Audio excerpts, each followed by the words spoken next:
Hello hi friends, welcome back to my YouTube channel Commerce के पंडित। आज हम लोग चैप्टर 12 कंज्यूमर प्रोटेक्शन पढ़ेंगे।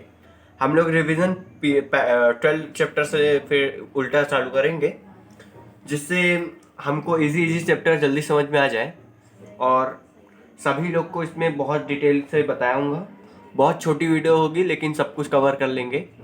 तो आज हम चालू करेंगे कंज्यूमर प्रोटेक्शन को। कंज्यूमर प्रोटेक्शन, सबसे पहली बात, कंज्यूमर प्रोटेक्शन मतलब क्या होता है? कंज्यूमर प्रोटेक्शन मतलब होता है कंज्यूमर की राइट को प्रोटेक्ट करना, मतलब कंज्यूमर को प्रोटेक्ट करना। तो पहली बात, कंज्यूमर कौन होता है? अच्छा, आप सोचते हो कि कंज्यूमर कौन होता है? जो सामान खरीद ले वो कंज्यूमर है, बट नहीं। कंज्यूमर को कोई भी हो सकता है, जैसे कि जिसने एक तो सामान खरीदा या तो किसी और के बिहाफ में सामान खरीदा या कंसिडरेशन में खरीदा, तो उसको क्या कहते हैं? कंज्यूमर कहते हैं। सो कंज्यूमर, इसको अपन हाईलाइट कर लेंगे।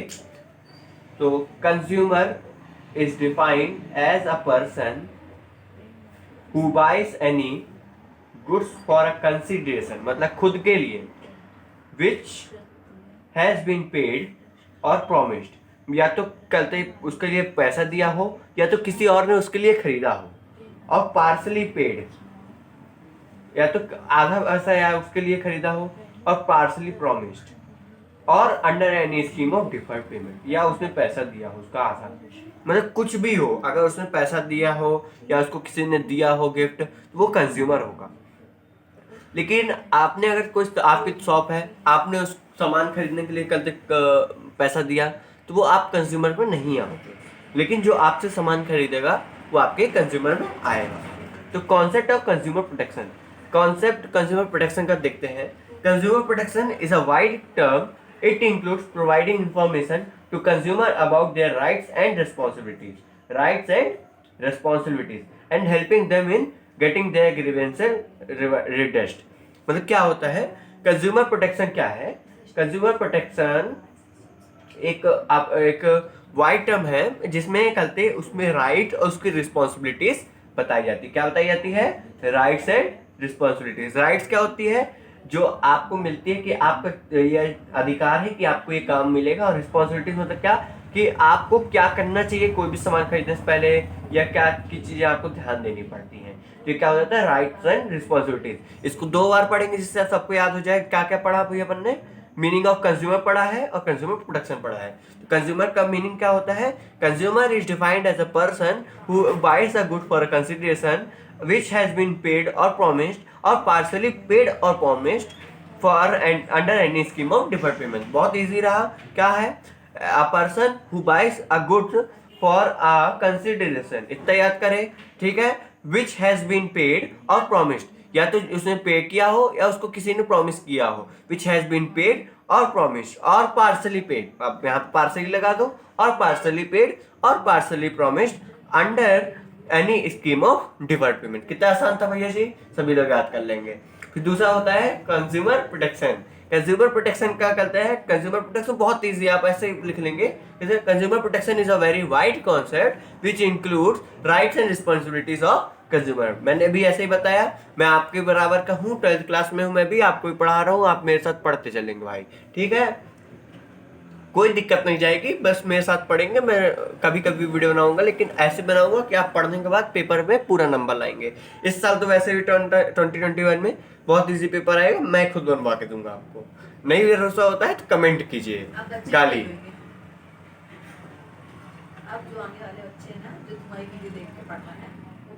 हाँ, मेरी बहन बोल रही है कि जो आगे वाले बच्चे हैं जो मेरी वीडियो देख के पढ़ लेंगे वो पक्का फेल हो जाएंगे। पूछे क्यों? क्योंकि मैं तो इस साल के बच्चों को पढ़ा रहा हूँ, अगले साल के बच्चों को मैं नहीं पढ़ाऊंगा। नो नो बेटा, नो। सेकंड, थर्ड चीज आता है नीड फॉर कंज्यूमर प्रोटेक्शन। भाई साहब बहुत अच्छी चीज बताने वाला हूँ। नीड फॉर कंज्यूमर प्रोटेक्शन मतलब क्या? कंज्यूमर प्रोटेक्शन क्यों जरूरी है? Consumer protection is needed to protect the buyer from unfair trade practices. मतलब कि बायर को प्रोटेक्ट करना किससे? Unfair trade practices. Unfair trade practice मतलब क्या होता है? अच्छा, आपने पिक्चर देखी है? कौन सी? मैंने भी नहीं देखी, मैंने भी ऐसे सुना था। कौन सी पिक्चर? तराजू के नीचे बाट लगा देते, बाट मतलब जानते हो? बाट लगा देते, हाँ, नायक पिक्चर। उसने ऐसे मतलब बांट लगा देते हैं कि वजन ज्यादा दिखाए लेकिन देते कम है, चिम्बुक चिपका देते इससे वजन ज्यादा दिखाए कि हाँ करते कम, सामान ज्यादा जा रहा है लेकिन होता कम है। ये हो गया अनफेयर ट्रेड प्रैक्टिसेस। ये तो एग्जांपल दिया मैंने आपको। दूसरा पॉइंट क्या लिखा है, चलिए आज देखते हैं भैया जी। ऐसे एक तो हिंदी की मिस है, वो ऐसा पढ़ाती है, आप देखे होंगे, बेटा जी बोलती है वो। अगर मैम आप हमारी वीडियो देख पा रही हैं तो बहुत बहुत सॉरी, और आप बेटा जी बोलना बंद करें। The aim of Consumer Protection Act is to safeguard the interest of consumer from the products that do not reach a reasonable satisfaction। मतलब क्या है, अंधा पैसा लेते हैं भाई साहब। भाई साहब क्या करते हैं, अंधा पैसा लेते हैं। अंधा पैसा मतलब क्या होता है, मॉल में गए 5 की मैगी 5 में दे देते हैं, लेकिन कल तो अपने दुकान वाले के पास गए, वो अपन ने 5 पैकेट मैगी ली, उसको तो अपन ने 20 रुपए दिया। अगर मॉल में जाकर सामान लेंगे 25 ही देना पड़ेगा, 5 रुपए का नुकसान हुआ अपन को। क्यों, जब मॉल से सामान लिए। तो ये क्या हो गया, ऐसे अपन को चूतिया बनाते भाई साहब सबके सब। अब तुम्हारी वीडियो एक बार नहीं चलेगी। क्यों, तुम बोल रहे चूतिया। चूतिया तो होते भाई साहब, बहुत होते हैं। नहीं खराब बेटा नहीं होता, बीच बीच में मत बोले यार, एडिट करना पड़ेगा हमको। अल्लाह नहीं, सब लोग ध्यान दो पढ़ाई में, मेरी पर्सनल बात में ध्यान मत दो।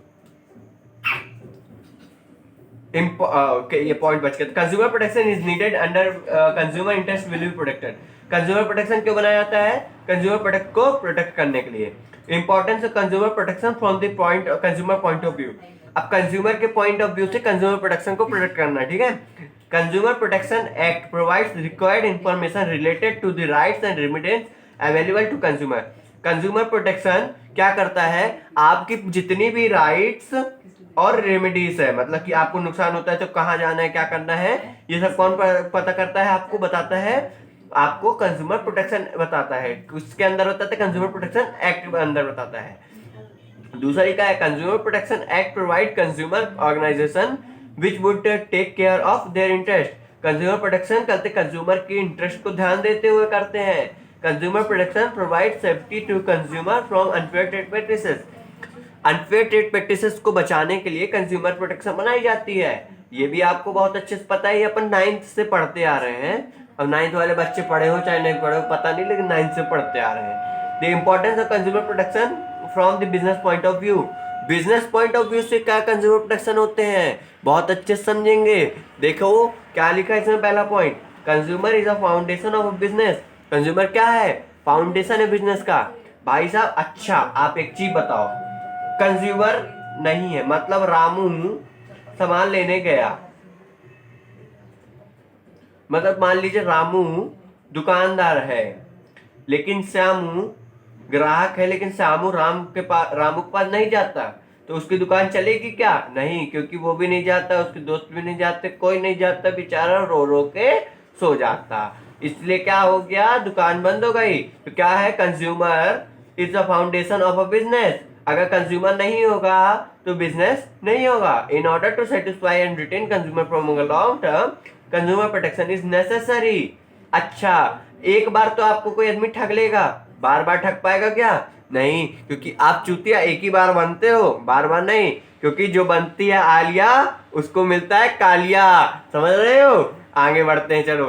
फिर आता है business exist to serve human beings. क्या होता है, मतलब बिजनेस का मेन मोटिव क्या होता है, पिछले साल पढ़े थे क्या होता है, प्रॉफिट मोटिव। लेकिन प्रॉफिट कब बना पाओगे, जब आप लॉन्ग रन में हर ह्यूमन बीइंग की नीड्स को सेटिस्फाई कर पाओगे। The want satisfying power of a commodity is known as, नहीं पता है यार, कमोडिटी यार, ठीक है। It brings moral duty of businessman to serve their customers and keep them away from the exploitative and unfair trade practices। Unfair trade practices से बचाने के लिए उनको बनाया जाता है, समझ रहे हो। अच्छा अब business organization engaged in any form of exploitative trade practices, government would interfere in this can tarnish the image of a company। अच्छा आप एक चीज बताओ, आप किसी के साथ बेईमानी करोगे, वो सीधा साधा तो है नहीं। आज हमारा भारत देश बहुत आगे है, वो आपके बारे में कंप्लेन करेगा, आपके यहाँ पुलिस आएगी, पुलिस आई आपको पकड़ के ले गई, आपका बाजार में नाम हो गया खराब, गुडविल हो गई डाउन, एसेट आपकी घट गई, अकाउंट्स में मत पहुंच जाओ, यहीं तक रहो, ज्यादा आगे मत बढ़ो, है ना। तो क्या हुआ, आपका नुकसान हुआ। तो ये आपको किस में इफेक्ट करेगा, लॉन्ग रन में शॉर्ट रन में दोनों में इफेक्ट करेगा। लॉन्ग रन शॉर्ट रन तो पता ही होगा, पता है, चलो अच्छी बात है। अब आ गए consumer rights. What is meaning of consumer rights.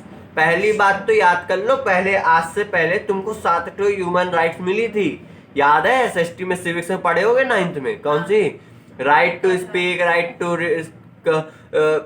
Expression, सब ये सब है ना, बहुत सारी। वैसे ही कहते कंज्यूमर की भी बहुत सारी राइट्स हैं। पहली राइट देखो, राइट टू सेफ्टी।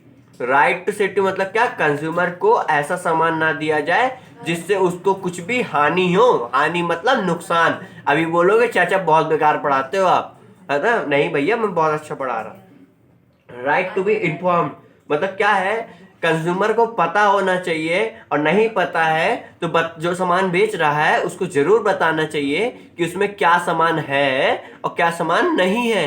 दूसरा आता है right to choose.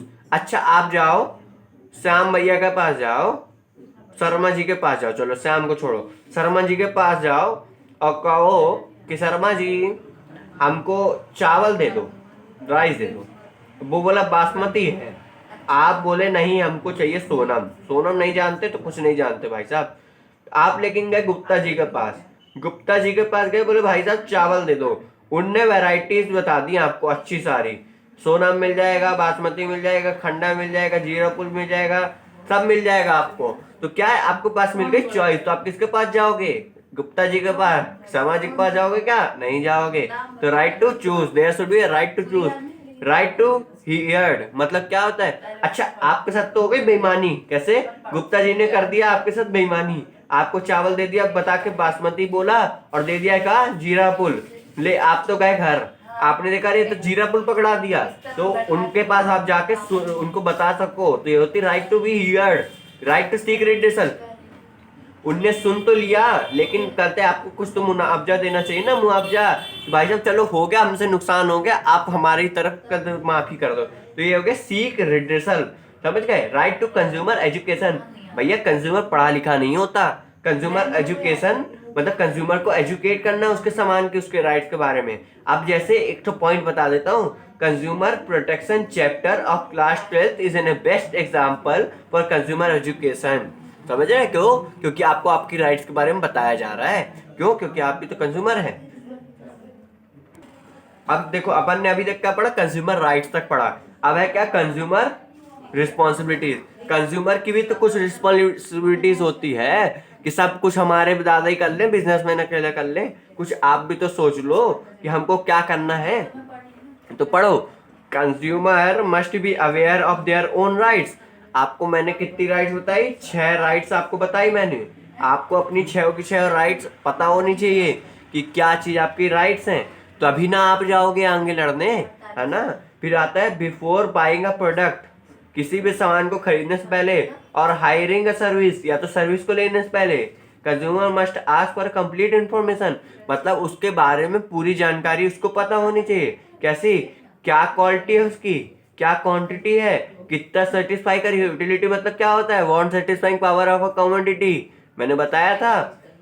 Price, price क्या होता है, कितने रुपए में दे रहा। अच्छा, यूटिलिटी और price should always be equal bye, क्यों, जब आप ज्यादा पैसा दोगे और आपको यूटिलिटी कम मिलेगी तो भी आपको बेकार है, कम पैसा दोगे और यूटिलिटी ज्यादा मिलेगी तो बिजनेसमैन को बेकार है। तो जब ये इक्वल हो तो तुमको भी अच्छा, उसको भी अच्छा, समझ रहे हो। फिर आता है consumer should buy a product after checking quality satisfaction certification marks like ISI, egg mark, FFO, FPO etcetera. समझ गए, मार्क्स चेक कर लेने चाहिए। ISI किस में लगता है, इलेक्ट्रॉनिक में। एग मार्क किस में लगता है, फूड में। FPO किस में लगता है, पता नहीं, सीधी बात बता रहा हूँ मैं, झूठ नहीं बोलता, बिल्कुल नहीं पता मेरे को, गूगल करो, आंसर बताओ मेरे को भी, ठीक है। A consumer must ask for a cash memo. अच्छा, बहुत सुने हो, सुने हो, बिल मंगाओ, ग्राहक कलते ग्राहक का हक बिल, ऐसा सुने हो ना, कोई कैश मेमो मंगाओ। बिल मंगाओ on a purchase of goods and services, goods and service को इसके लिए कल तक मंगाओ। पांचवा आता है file a complaint in appropriate consumer forum. अगर नुकसान हो गया, बेईमानी हो गई, तो कहाँ जाओ? अच्छे कंज्यूमर फोरम में जाके अपनी कंप्लेन करो। In case of short coming in quality of goods and services prevailed, आपको जिसका कब कंप्लेन करोगे? अच्छा, फालतू का मन किया, चले गए, नहीं बेटा ऐसा मत करना, केस हो जाएगा तुम्हारे ऊपर। जब तुम्हारे साथ बेईमानी हुई हो तो जाके उनके ऊपर कंप्लेन कर दो, समझ गए? दूसरा आता है ways and means of consumer protection. Ways and means of consumer protection मतलब क्या? कैसे कैसे आप बिजनेस करते कंज्यूमर प्रोटेक्शन कर सकते हो? Self regulation of business, business association, consumer awareness होना जरूरी है, कंज्यूमर ऑर्गेनाइजेशन होना चाहिए जरूरी है, गवर्नमेंट होना जरूरी है। ये चीज उतना इम्पोर्टेंट नहीं है, बस ऐसे याद रख लो कि 5 करते वेज है और मीन्स है जहाँ पे करते आप कंज्यूमर प्रोटेक्शन कर सकते हो। Who can file a complaint? पहली बात आपको मैंने क्या बताया, हु इज अ कंज्यूमर। भैया कंज्यूमर ही कंप्लेंट को फाइल कर सकता है। कंज्यूमर कंप्लेंट को फाइल कर सकता है। Voluntary consumer association registered under the companies act 1956, जो करते हैं कंज्यूमर के बिहाफ में काम करे। The central government, central government भी कर सकती है। Any state government, state government का भी कर सकते हैं, मतलब कि जो बनाई जाती है एसोसिएशन कि आप यहाँ जाकर कंप्लेन करो, वो आपके साथ करते जाती है और आपकी कंप्लेन लड़ती है। In case of death of consumer, consumer का जब मर जाए तो he is legal higher representative. अच्छा, आप तो सामान ले आए गुप्ता जी के यहाँ से, लेकिन आप निपुर गए, निपुर गए मतलब मर गए, है ना, निपुर गए, तो आपके बिहाफ में जो भी आपका लीगल हायर होगा वो कंज्यूमर प्रोटेक्शन में फाइल केस कर सकता है, या आपके उसमें डिस्ट्रिक्ट में या स्टेट में लीगली लड़ सकता है केस। किसके साथ कैसे लड़ सकता है? कि गुप्ता जी ने हमारे साथ कर दी बेईमानी। अगर कोई गुप्ता जी देख रहे हो तो बुरा मत मानना, एक जनरल एग्जांपल दे रहा हूँ, बनिया हो आप लोग, हम भी हैं। अगेंस्ट हुम a complaint can be filed. अच्छा, कंप्लेंट तो फाइल करनी है, लेकिन किसके उसमें करोगे? किसी को भी कंप्लेंट कर दोगे क्या? किसी के लिए भी कंप्लेंट कर दोगे क्या? नहीं। देखो, complaint can be filed against a seller, seller जो सामान बेचेगा उसको कंप्लेंट करो, उसके लिए कंप्लेंट करोगे। मैन्युफैक्चरर जिसने सामान बेकार बनाया, डीलर जो आपको डील कर रहा है, हुज गुड्स आर डिफेक्टिव जिसके गुड्स या सर्विस आपने लिए उसके सामान डिफेक्टिव रहे। It can be filed against the provider of a service, जो आपको सर्विस दे रहा हो। आपने ई रिक्शा ली, किसकी? ओला की ली। आप ओला की कंप्लेन कहाँ? ओला ही में करोगे ना। ओला के आदमी की कंप्लेन करते डायरेक्ट पुलिस स्टेशन में जाकर करने नहीं लगोगे कि बेईमानी किया वो।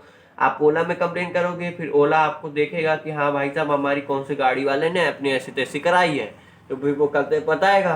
फिर दूसरी बात है, if they are deficient in any manner, मैं गाली नहीं दे रहा हूँ, मैं बस बता रहा हूँ जनरल, जल्दी समझ में आता है आजकल के बच्चे को, समझ रहे हो? ये बहुत इजी है भाई साहब, सब अच्छा अच्छा है, आप अच्छे से पढ़ो, बन जाएगी 12वीं। मेरा समय बर्बाद मत करो बस, है ना, मतलब कमेंट मत करना, करना हो तो फिर सब्सक्राइब करके करना।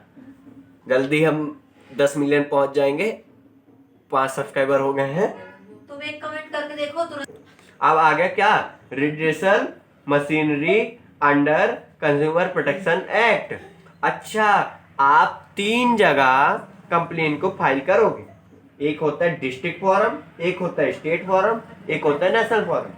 कौन कौन से कंप्लेन कहाँ कहाँ करोगे ये याद रखना, मैं आपको आखिरी में याद करवाऊंगा एक चीज बहुत अच्छी, आखिरी तक रुके रहना। एक होता है डिस्ट्रिक्ट, ये फ्लो चार्ट होता है ना, इसको याद रखना, बताते कैसे। स्टेट और नेशनल, यहाँ आप कर सकते हो कंप्लेन फाइल कर सकते हो। डिस्ट्रिक्ट फोरम में क्या होता है? This establishment by state government, ये स्टेट गवर्नमेंट बनाती है। In which district, in each district, हर डिस्ट्रिक्ट के अंदर only those who complain can be filed in a district forum where the value of goods and services in compensation claims up to 20 lakh, जिसकी compensation की value या goods and services की value 20 lakh रुपए हो, वही कंप्लेन कर सकता है। स्टेट कमीशन में it is establishment by state government, इसको कौन स्टेब्लिश के? डिस्ट्रिक्ट को स्टेट, स्टेट गवर्नमेंट कमीशन को भी कौन स्टेब्लिश किया? State government. इन स्टेट, हर स्टेट में होती है। Only those who can file a complaint in a state commission where the value of goods and services and the compensation claimed exceeds 20 lakhs but does not exceed 1 crore. 1 crore से ज्यादा का सामान ना हो लेकिन 20 लाख से कम का भी ना हो। 20 लाख से कम है तो डिस्ट्रिक्ट चले जाना, और 20 लाख से ऊपर है लेकिन 1 करोड़ से कम है तो कहाँ जाओगे? स्टेट में जाओगे। अब आ गया national. National this is establishment by central government. National को कौन एस्टेब्लिश किया? Central government. Only those who can file a complaint in a field of commission where the value of goods and services और compensation sought is more than 1 crore. 1 crore से ज्यादा हो, क्योंकि देखो 20 लाख से 20 लाख तक का तो कृषि डिस्ट्रिक्ट देख रही, 20 लाख से 1 करोड़ का ये देख रही। अब 1 करोड़ के बाद वाला कौन देखेगा? सेंट्रल ही देखेगा। 1 करोड़ वाला वहां। और passed by a national commission in a matter of original judicial applicable before the Supreme Court. या तो आपको देखो, अब एक और चीज इसमें अकेले पॉइंट दिया है लेकिन तीनों के लिए। अगर आप डिस्ट्रिक्ट में सेटिस्फाई नहीं हो तो स्टेट चले जाओ, स्टेट में सेटिस्फाई नहीं हो तो नेशनल चले जाओ, और नेशनल में सेटिस्फाई नहीं हो तो घर चले जाओ, क्योंकि उसके आगे कहीं जा ही नहीं सकते। है ना? हंसी नहीं आएगा, हंस साले, कोई बात नहीं। Role of NGO. एनजीओ क्या होती हैं? भला करती लोगों का, खुद की जेब नहीं भरती भाई साहब। सबके ऐसे नहीं होते, सब वो नहीं होते जो आप सोच रहे हो ना। एनजीओ का मतलब नहीं पता है, सब ये बता देते हैं। एनजीओ मतलब कौन होता है? जो बिना प्रॉफिट कमाए, मतलब प्रॉफिट तो कमाता है लेकिन इसको प्रॉफिट नहीं बोलते। प्रॉफिट ना कमा के आराम से, मतलब कि पैसा लेके या कहते पैसा जोड़ के लोगों की मदद करे। फोन बज रहा। हाँ तो देखिए, ये हो गया एनजीओ। अब इसके बारे में बात करते हैं अपन। First, making consumer aware of their rights and responsibilities. Consumer role of NGO का क्या है? कंज्यूमर ऑर्गेनाइजेशन का क्या है? कि उनकी राइट्स एंड रिस्पॉन्सिबिलिटीज को अवेयर करना। सेकेंड पॉइंट दिया है collecting data on different product and testing them. Organization भैया ऐसे नहीं बन जाती, बहुत मेहनत करनी पड़ती है। अब आपको बताओ, मैं हर सामान जो भी बाजार में बिकता है अंधा नहीं बिक जाता है। बहुत चीजें ध्यान देनी पड़ती है आपको कि कौन सा सामान कितने का बना, कैसे बना, क्या डाला, कैसे है, सब कुछ देखना पड़ता है, तब बनता है सामान, बाजार में आता है सामान बाजार में। समझ रहे हो? Publishing journals, periodicals, monographs and consumer affairs, मतलब पेपर में सब कुछ करते हैं, अपलोड करना, वेबसाइट में सब कुछ अपलोड करना कि इस चीज़ का ऐसे हुआ, उस चीज़ का ऐसे हुआ। Producing films and costs on a food advertisement, मतलब क्या होगा? एडवर्टाइजमेंट देखी है, जागो ग्राहक जागो, ऐसी आती थी, है ना, कि ग्राहक आपका हक, ऐसे आपको दिखाते हैं। कैरिंग, है ना। तो आगे आता है carrying out comparative testing of consumer product. मतलब क्या भैया? गुप्ता जी के सामान को शर्मा जी के सामान के साथ जोड़ के देखना है किसका कितना अच्छा है। फिर filing complaint on behalf of consumer. Consumer जब चलते बेईमानी होती है ना कंज्यूमर के साथ, कहाँ जाओगे? ऑर्गेनाइजेशन में जाओगे। कहाँ? कंज्यूमर ऑर्गेनाइजेशन या एनजीओ में। समझ गए? Reliefs available to aggrieved consumer. क्या क्या रिलीफ कंज्यूमर को दी जाती हैं? इसको बस मैं पढ़ूंगा, समझाऊंगा नहीं, जल्दी जल्दी पढ़ेंगे क्योंकि बहुत देर से एक ही चैप्टर पढ़ रहे हैं। आधे घंटे 1 घंटे में अपन को हर चैप्टर को खत्म करना है, क्योंकि रिवीजन कर रहे हैं बहुत अच्छे से। समझ गए आप लोग? If a consumer court is satisfied about, तो if the consumer court is satisfied about the genuineness of a complaint, it can issue one or more than following directions of a party to remove the defect in a goods, deficiency in a service। या तो goods से service जो लिए हो उसको अलग कर दो, to replace the defective product in a new one for free from defect, या तो जो सामान लिए उसकी जगह हमको दूसरा दे दो, to refund the price of paid for a product or charges paid on services, या तो हमारा पैसा वापस कर दो, to pay the reasonable amount of compensation for any loss or injury suffered by a consumer due to negligence of a opposite party, या तो हमारा पैसा दे दो, सामान भी दे दो और हमको अच्छी कल सर्विस दो। to pay punitive damages in appropriate circumstances, हमको पैसा चाहिए कल हमारा जो नुकसान हुआ है या और भी चीजों में। फिर उसके बाद है to discontinue the unfair respected trade practices and not to repeat in the future. मतलब क्या, उनको जो भी करते बेईमानी की है वो बार बार ना करें। To not to offer hazardous goods और सेल, बेकार की चीजें जो नुकसान करे उसको बाजार में ना बेचो। To withdraw the hazardous goods from sale, जो भी सामान बेच रहे हो बाजार में है वापिस ले लो अपने अपने जेबा में। To cease manufacture of hazardous goods, to desist from offering hazard services, मतलब क्या, बहुत सारी चीजें जो बाजार में बेच रहे हो फालतू की, या तो वापस ले लो या तो बेच दियो, और लोगों को नुकसान हुआ है तो उसका कंपनसेशन भरो। टू पे any amount not less than 5% of a value of defective goods and services, मतलब आपने 100 रुपए का सामान लिया तो ये नहीं कि चलो यार 100 रुपए का सामान है भाई साहब, आपने यूज भी कर लिया, हमारा भी नुकसान होएगा आपका भी नुकसान होगा, चलो हो गया छोड़ो हो गया भाई साहब, मतलब ऐसा नहीं चल पाएगा। 5% हमको चाहिए, मतलब कि 5 रुपये तो कम से कम हमारा दो 100 रुपये का सामान का। तुम बोलते हो हमको नहीं यार भैया ना हो पाएगा, भैया हो गया माफ कर दो यार, ऐसा नहीं चलता है ना। To be credited to consumer welfare fund and an organisation to be utilised in a prescriptive manner, to issue corrective administration to neutralise the effect of misleading advertisement, to pay adequate cost of appropriate party, मतलब क्या, किस appropriate party में जो भी खर्चा हुआ तुम्हारे चक्कर में उसको भी तुमको ही भरना पड़ेगा। ये रहा चैप्टर कंज्यूमर प्रोटेक्शन, जो कि अपन ने कितने वर्ड में पढ़ा, 26 मिनट में, और 2-4 मिनट में अपन का आपको दिखा देंगे फ्लो चार्ट, तो आपको हो जाएगा चैप्टर बहुत अच्छे से याद। तो चलिए देखते हैं फ्लो चार्ट।